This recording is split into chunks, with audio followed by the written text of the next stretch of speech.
Hello everyone, this is DJ and welcome to another episode of RC Retirement. Today I've got a compilation episode. This is a series of messages that I received from the Speakpipe application. And for those of you who aren't aware of what Speakpipe is, let me go ahead and tell you. Besides email, there is another way to contact me, and that's by leaving an actual voice message through the Speakpipe button on my website. Yep, there it is, right there. And I'm going to show you or let you hear a couple of messages that I have received just to get an idea of the type of request I get from there, and also to give you a little bit of advice on how to best use Speakpipe. So without getting into too much gory detail, let me real quick show you how to use the Speakpipe application. First of all, you click the button on the website right there, and then that brings you up to a tiny form. In fact, I'm not going to go through the entire procedure. I'm not going to record a message. But the implication here, if you can see, if you're on a podcast, you're not going to hear it. But when you click the button, it brings up a start recording button. And that's really it. You have to make sure you've got a working microphone, of course. Just click the start recording button, and that takes you to a recording status bar, and you're recording right there, and you've got 3 minutes of time to tell me your story.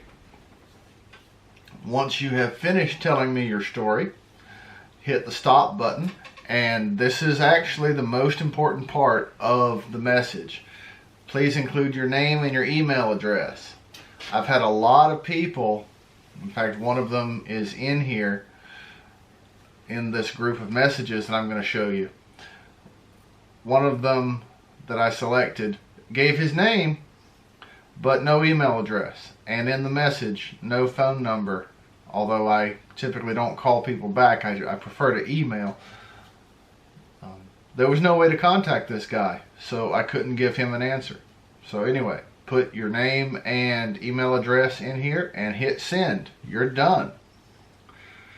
Now, let me show you what some of these messages are and offer a little advice for people who might be trying to contact me through Speakpipe later, so you can do it a little better and get a better response out of me, other than the canned response that I often end up having to give. So here are those messages. I have been in the Marine Corps for 4 years active duty time, 1 year reserve time. I started in 1978 to 1982 with 1 year reserve time. Finished up in 1983. Right now I perform Army Reserve duty time with my Marine Corps duty time, and the total is over 20 years, which I received my 20-year letter. I really would like to get my military retirement package going on, which I did today at the library, and I hope everything go good going forward. Right now they lost my or not registering my Marine Corps duty time from 1978 till 1982 with my 4-year duty time and 1 year reserve time, which bring it to 1983. So I would like to get feedback on it. I would love to get a connection with someone going forward to recover my Marine Corps duty time, so I can go forward with my military retirement package. Thank you. Hi, this is Mike. question for you about when you go in front of the board and they have the disability rating where they branch off, so you need 30% or more disability rating, and then you go ahead and get put into the permanent disabled list. But if you're 20 years, you automatically, with any disability rating, you automatically get put into the permanent disability list instead of the temporary. For reservists, is that, I'm a part-timer, TR, is that calculated based upon your good years, say 20 good years? Is it calculated upon your ability to, for your retirement numbers, i.e. 7,200 points is what you need for that 20-year calculation? I've read section 1208, I believe it is, under 61, and it refers to different places, and I can't figure out how it's actually calculated. So if you could answer that, I'd appreciate it. Thank you very much. Hi, my name is Laverne, and I need a copy of my NGB 23 form. Could you please send it to Carolina 28303? Thank you. Good morning, DJ. My name is Stephen. I was interested in retaining you for a CRSC case. I sent you an email. My email is, please contact me at your earliest convenience regarding this case. Thank you. Hi, DJ. This is Michelle. I have been watching your RC retirement YouTube videos, and I am currently divorced but still in the process of getting the division of SBP and SGLI. And I was wanting to see if you could help me and guide me in giving me information needed for to get that issue resolved. Feel free to call me up. Thank you. I would like to request a career retirement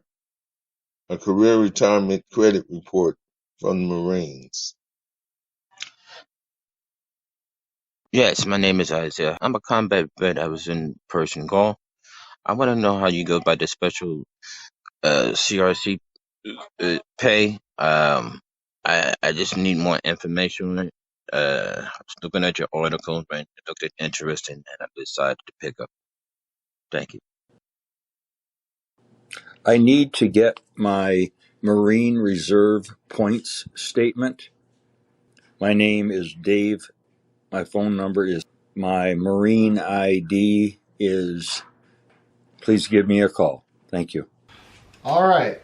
As you heard from those 8 messages, there was a common theme. Did you see a pattern? A lot of people were asking for retirement point statements.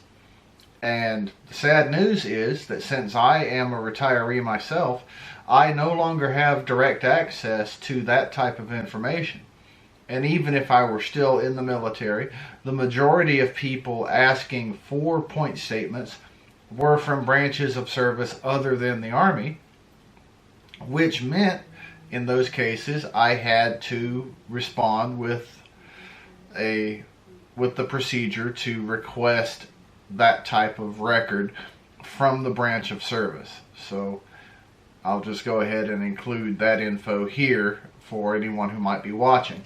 In this case, it's very easy since I can just point you to the page on my website with all manner of information regarding records, and that will be in the show notes, that link.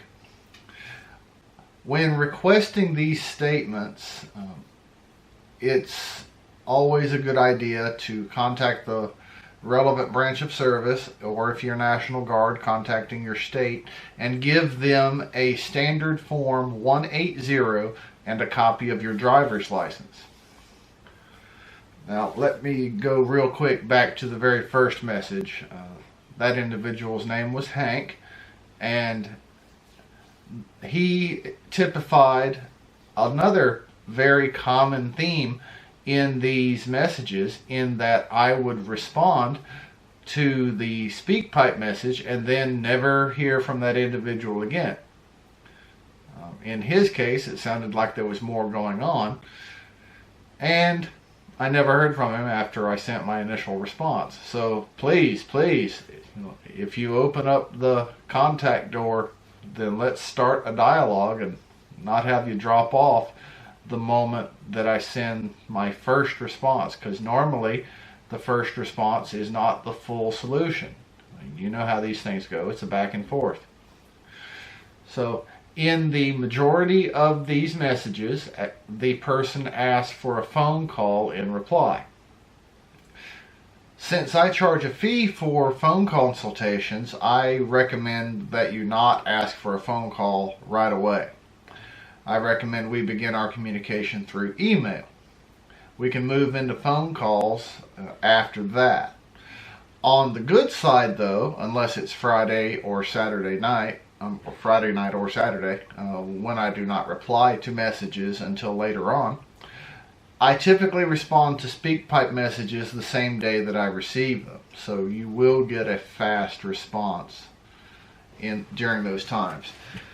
Now, some of these messages, as I said earlier, did not include any information for replying to that person at all. No phone number, no email address. And I don't just mean on the little form I showed, but in the message itself. So in these cases, I'm unable to respond. And I do ask, if you use Speakpipe to contact me, please include your email address on that little form that I showed you earlier before sending your message. That will make things easier for all of us.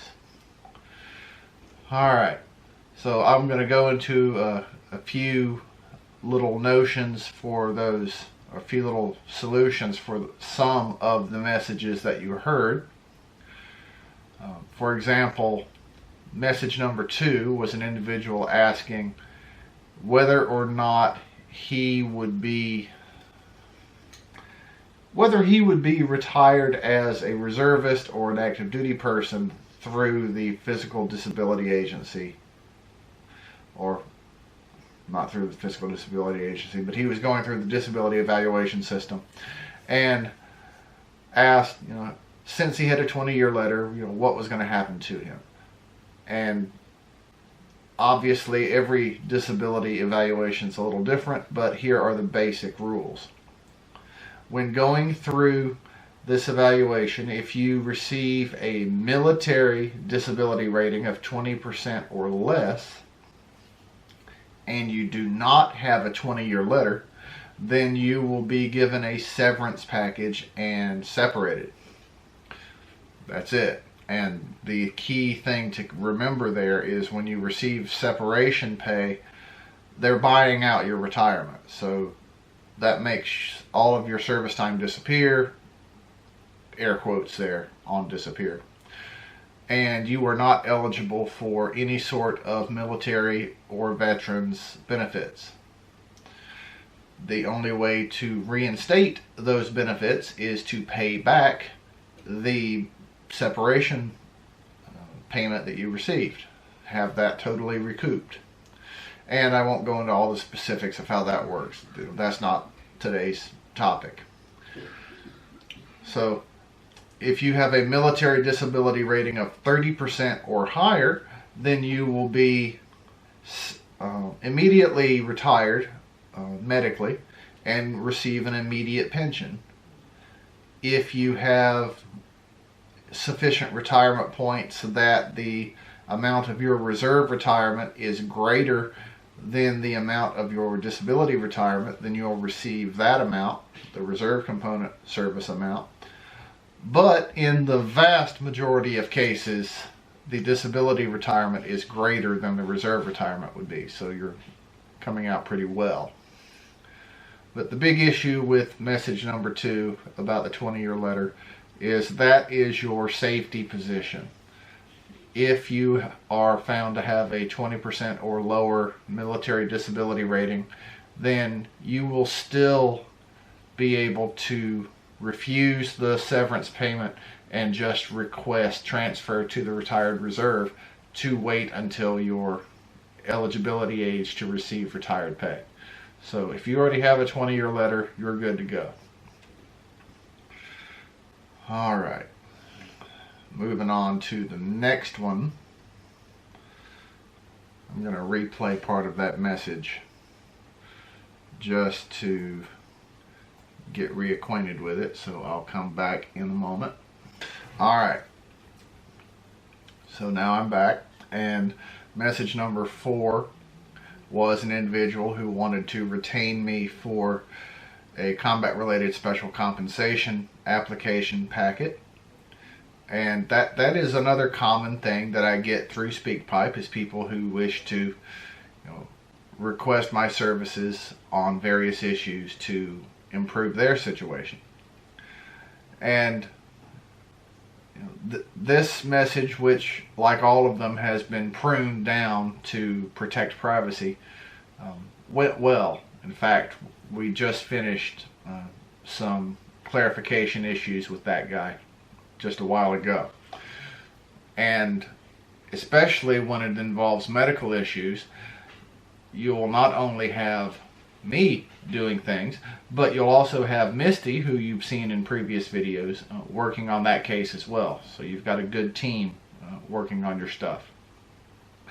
The next person was Michelle, who was requesting information about survivor benefits in the case of divorce. And without going into a lot of specifics, let's just say everything in a divorce is messy, but survivor benefit rules are fairly cut and dried. The biggest problem in this particular situation is you have lawyers involved, and they rarely listen to advice from people who are not lawyers, like myself. For example, if I said the language of a divorce decree should be exactly this in order to have both parties protected and have survivor benefits go this way or that way, it seems like in more than 50% of the time, the language is not that. They add their own flair to it. But what are you going to do about that? Alright, moving on. We had a couple more points requests, and Isaiah asking for CRSC information, and I'm going to play that little bit again for myself. I'll not have that in the video, but give me one moment to reacquaint myself with the message. Alright, so that was Isaiah asking for some basic info about combat related special compensation, and that was another one where I responded, and at least to my memory, because some of these are a while back, I didn't choose some of the more recent ones, but Isaiah was one where I sent a response with a good detailed bit of info about CRSC, and never heard from him after that. So again, people dropping off the face of the earth. And it could just be that my first response in many of those situations was sufficient and no further contact was needed. But sometimes I do worry, because it seems from my perspective that there's more to be done. Alright, so without beating the horses of how to do points requests, I'm going to just say go to the article, rather well, there is an article also, but go to the page on my website which has contact information for all 50 states if you're in the National Guard, and has contact info for every regular and reserve branch of service, as well as some instructions about the standard form 180. So if you need a points request, that's the way to go. Don't forget a copy of that driver's license, otherwise they're going to want some proof that you are you, and might as well cut out one step without being asked. Alright, so that is it for today's episode. I hope this has been a beneficial, useful, informative episode for you. And as always, I do thank you for being part of this audience and for spending your time with me. If you have any questions about this episode or any other topic I've covered, you can contact me at dj@rcretirement.com. Again, that's DJ, Delta Juliet, at rcretirement.com. Send me any questions you have and I will answer them forthwith. All right, as always, thank you for being here and have a wonderful day. Most of all, thank you for your service. See you next time. If you liked what you heard on today's episode, then please go below and give it a thumbs up and be sure to subscribe to this channel.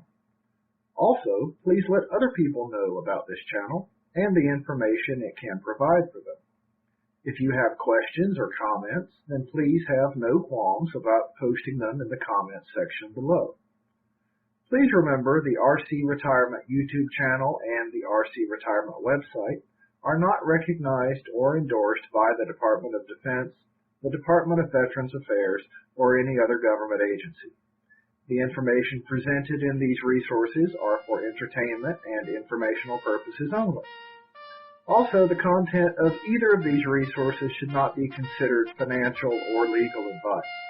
Please consult with your own legal counsel, accountant, or financial planner before making any decisions based on what you have learned here. As always, thank you for watching the RC Retirement YouTube channel.